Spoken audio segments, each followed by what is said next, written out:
मैं कुमार योगेश गुरुजी हाजिर हूँ एक ऐसी महत्वपूर्ण वीडियो के साथ जो बीमा एजेंट के लिए, नए बनने वाले एजेंटों के लिए बड़े ही महत्वपूर्ण साबित होगी। आइए इनके महत्वपूर्ण कुछ पॉइंट हैं, उन्हें समझते हैं। आइए इसे देखते हैं क्या है महत्वपूर्ण पॉइंट इसमें कि जो एजेंट बनने के लिए हमें कम से कम 25 घंटे की ट्रेनिंग पास करनी होती है।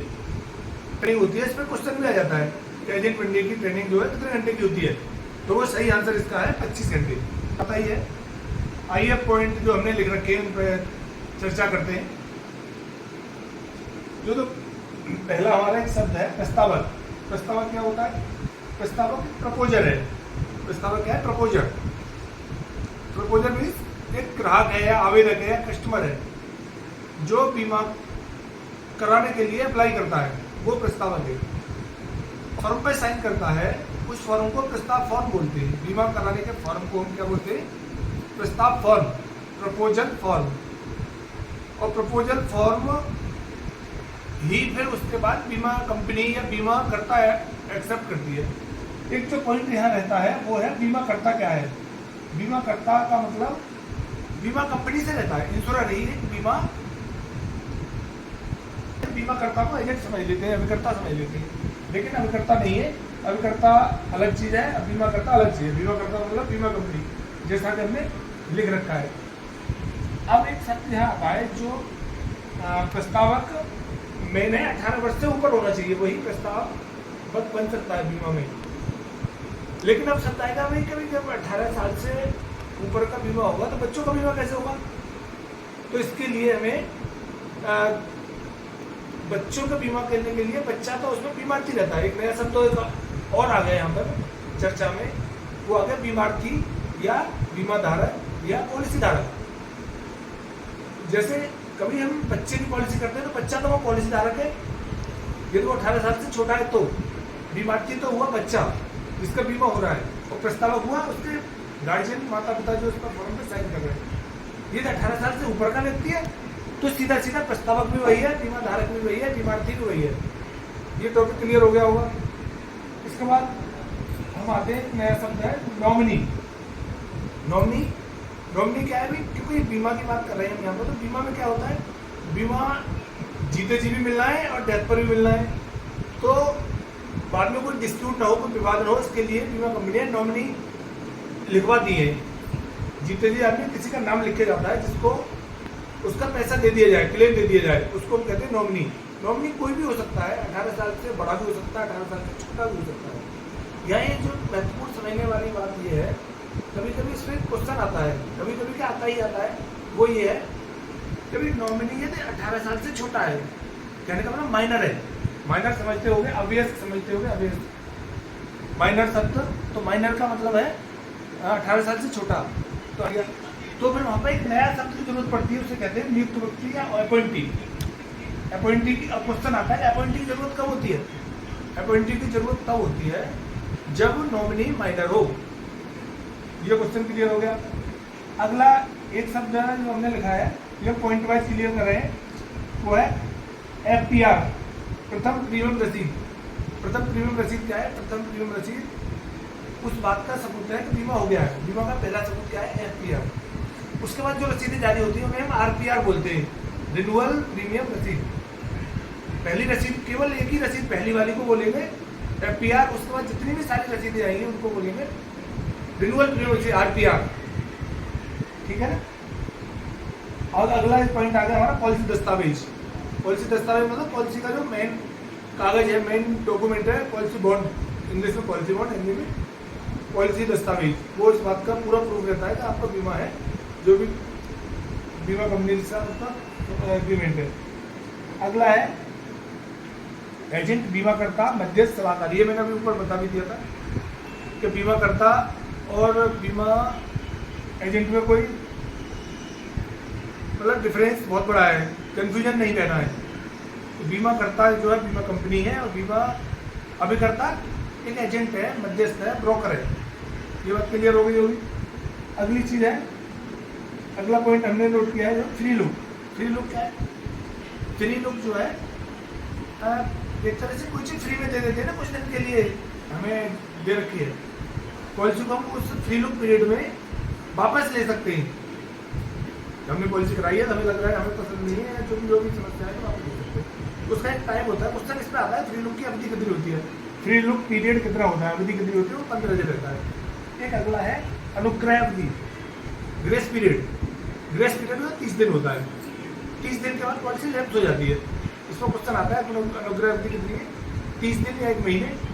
उस दिन के बाद पॉलिसी में लैप्स हो जाएगी, 30 दिन बाद लैप्स हो जाएगी तो फिर उसका रिवाइवल होता है, वो उसका अलग प्रोसेस है, ठीक है, रिवाइवल का। इसके बाद हम आ जाते हैं, लैप्स हमारा हो गया, उसको हम हिंदी में व्यपगत भी कह देते हैं। वो ज़्यादातर लोग इंग्लिश समझते हैं तो हिंदी नहीं समझ पाते, वो थोड़ा कंफ्यूजन रहता है, इसलिए हमें हिंदी इंग्लिश दोनों मिक्स होकर पढ़ना है। लैप्स को ही व्यपगत कहेंगे। अगला पॉइंट है हमारा संपूरक। संपूरक क्या है, संपूरक एक राइडर है। संपूरक क्या है, राइडर, इंग्लिश में राइडर, इसको हिंदी में भी कह देंगे राइडर, जैसे हमने लिख रखा है यहाँ पे, नहीं लिखा तो हम लिख सकते हैं राइडर, राइडर।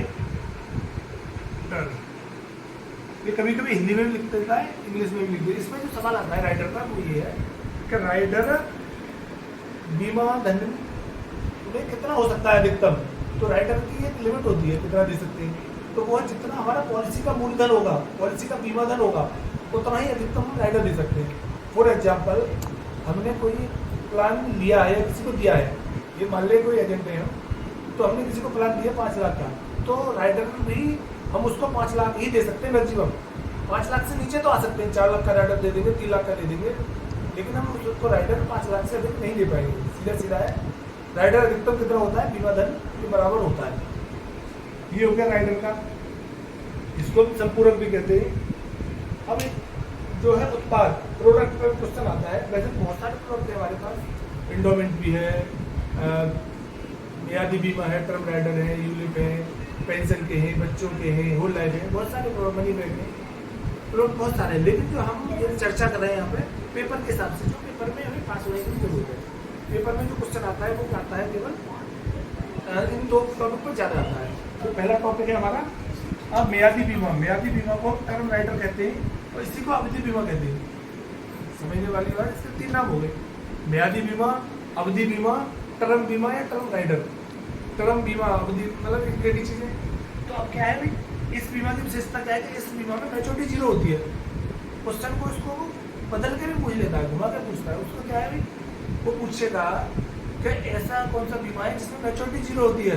हमने पॉलिसी की प्रीमियम की, पॉलिसी पूरी हो गई, परिपक्व हो गई, परिपक्वता 0 होती है, जैसे ही उसकी मैच्योरिटी आई 0 है, इसका मतलब वो कौन सा बीमा है, तुरंत हमें टिक कर देना है, अवधि बीमा है। ऐसा बीमा है जिसमें केवल मैच्योरिटी 0 होती है, डेथ पर पैसा मिलता है, डेथ होगी तो इसमें पैसा मिलता है। वो विधि का मतलब है 10 साल का बीमा लिया था, 10 साल की अवधि में डेथ होगी तभी पैसा मिलेगा, उसके बाद मैच्योरिटी हो गई। अब आते हैं यूलिप पर। यूलिप क्या है, यूलिप का फुल फॉर्म है यूनिट लिंक इंश्योरेंस प्लान।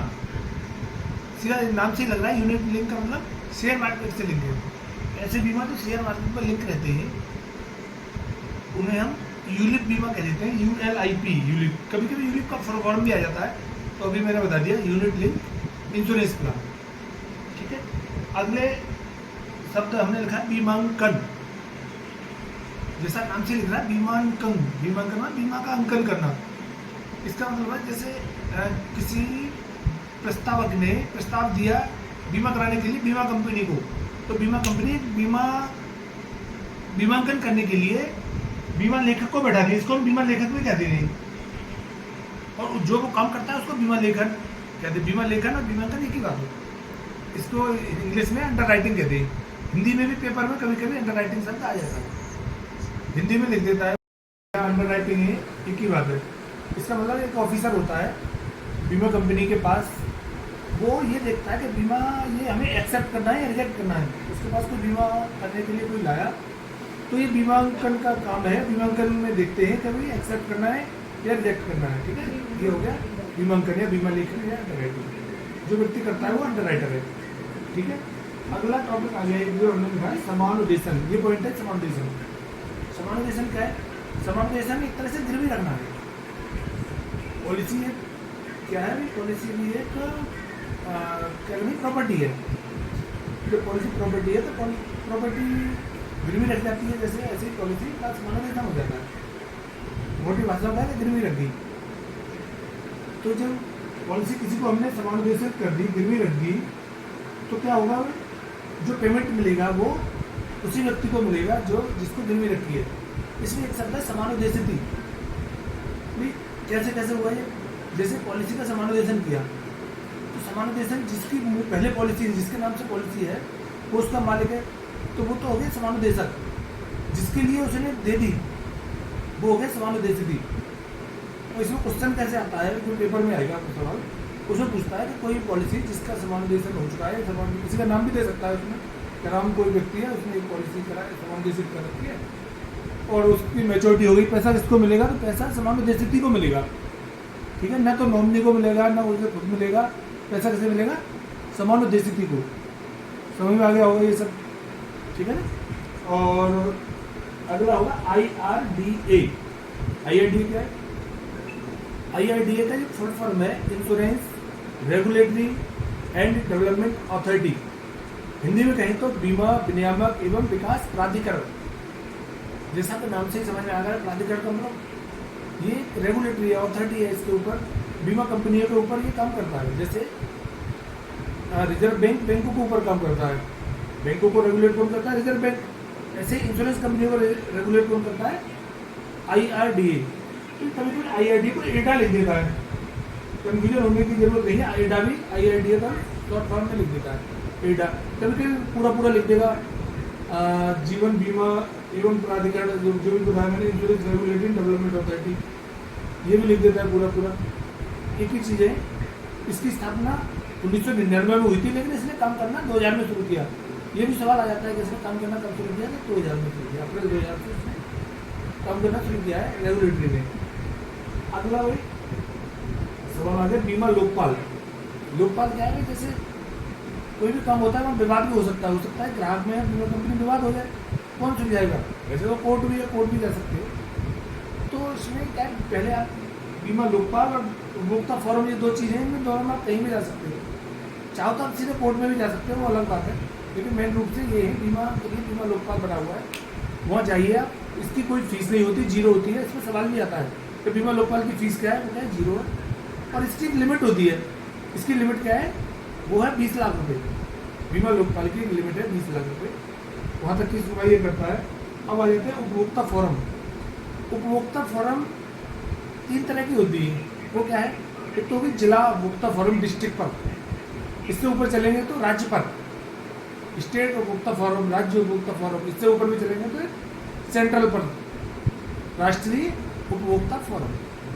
इनमें अंतर क्या है, इनकी तीनों की लिमिट अलग अलग है। सवाल जो आता है लिमिट के अनुसार आता है। जैसे जिला उपभोक्ता फोरम की लिमिट होती है 20 लाख तक, और राज्य उपभोक्ता फोरम की लिमिट होती है 20 लाख से ऊपर और 1 करोड़ से नीचे, 20 लाख से 1 करोड़ तक, और 1 करोड़ से ऊपर की लिमिट होती है राष्ट्रीय उपभोक्ता फोरम की, आयोग की। फोरम कहने आयोग कहने एक ही बात है, राष्ट्रीय उपभोक्ता आयोग कह सकते हैं, जिला उपभोक्ता आयोग कह सकते हैं, फोरम कह सकते हैं। इसमें क्वेश्चन ऐसे घुमा के भी पूछ लेता है कि कोई व्यक्ति है रमेश, उसने एक पॉलिसी कराई, उसका 25 लाख का विवाद है, तो वो किस फोरम में जाएगा, तो वो राज्य उपभोक्ता फोरम में जाएगा। 20 लाख से नीचे है तो जिला में जाएगा। समझ में आ गया होगा, ये सारी चीज़ें समझ में आ गई होंगी। एक जो हमने लिख रखा है, बीमा क्या है, बीमा कैसी चीज़ है, बीमा एक अमूर्त चीज़ है। जैसे यहाँ हमने लिख रखा मूर्त अमूर्त, 2 तरह की चीज़ें होती है। मूर्त वो चीज़ जिसे हम छू सकते हैं, जैसे ये हमारा पेन है, तो पेन को हमने छू लिया, इसको मार्कर को हमने टच किया तो पता चल रहा है कि ये मार्कर है, तो ये मूर्त चीज़ है, जिसको हम छू नहीं सकते, वो अमूर्त होती है। तो टेंजेबल और इंटेंजेबल 2 तरह की चीज़ें होंगी। तो बीमा क्या है, इंटेंजेबल है। इसमें तो सवाल में आता है बीमा किस टाइप का है, मूर्त है अमूर्त है, तो क्या है, इंटेंजेबल यानी अमूर्त है। ठीक है, तो ये हमने मेन टॉपिक आज कवर किए हैं, बाकी अगली वीडियो में करेंगे। और इसमें जो मेन टॉपिक और बता दूँगी, जो कि परीक्षा में हम देते समय कुछ चीज़ ध्यान रखनी है, क्योंकि इसमें नेगेटिव मार्किंग नहीं है, तो सारे क्वेश्चन सॉल्व करने हैं, कोई क्वेश्चन हमें छोड़ना नहीं है। 50 क्वेश्चन आते हैं, घंटा काफ़ी होता है, घंटे पूरा देना है, पढ़ के क्वेश्चन करने हैं। और जो मेन है कभी कभी लिखा है ना ऑल ऑफ दीज, वो ज़्यादातर सही होता है, ज़्यादा सही होने के चांसेस रहते हैं। All of these, both of these, ये सारे सही है। दूसरी चीज़ जो हमें ये आते हैं वो सही करें। इसमें टिप्स और बता देता हूँ मैं। जैसे हमने पेपर किया, जो हमें आता है, हमने 50 क्वेश्चन करने हैं। इधर देखिए क्या है, हमें करने हैं 50 क्वेश्चन आते हैं, टोटल आएंगे हमारे 50 क्वेश्चन। 50 क्वेश्चन में ये हमें 15 क्वेश्चन तो ऐसे हैं जो हमें आते हैं, 15 क्वेश्चन आते हैं हमें, और बच्चे कितने 35 जो हमें नहीं आते। तो 35 में हो सकता है 2-4 ऐसे हों ऑल ऑफ दीज वाले, या 2 भी ऑल ऑफ दीज वाले निकले आए, या 3 निकले आए, वो हम कर लेंगे ऑल ऑफ दीज, वो ज़्यादातर सही होती है। ये हम शुरू से करते हुए जाएंगे। उसके बाद मान लेते हैं हमारे पास बचे 33, तो हमारे पास 4 ऑप्शन होते हैं, A B C D। तो हम इसमें से कोई भी ऑप्शन ले लेंगे, अपने दिमाग में बैठा लेंगे, हमें बी करना है। जो हमें आता है वो सही करना है, ऑल ऑफ दीज करना है, और जो हमें नहीं आ रहा उसमें हमें टिक करते जाना है बी पर। हमने बी ऑप्शन लिया तो बी पर, मैं ये नहीं कह रहा आप बी करें, आप सी भी कर सकते हैं, आप डी भी कर सकते हैं, आप ए भी कर सकते हैं, लेकिन कोशिश करें एक ही सेलेक्ट कर लें, तो वो 8 सवाल कम से कम सही हो जाएंगे। हमने 32-33 में 32 में 8 तो वो सही होंगे, 8 ए सही होगा, 8 बी होगा, 8 सी होगा, 8 डी होगा।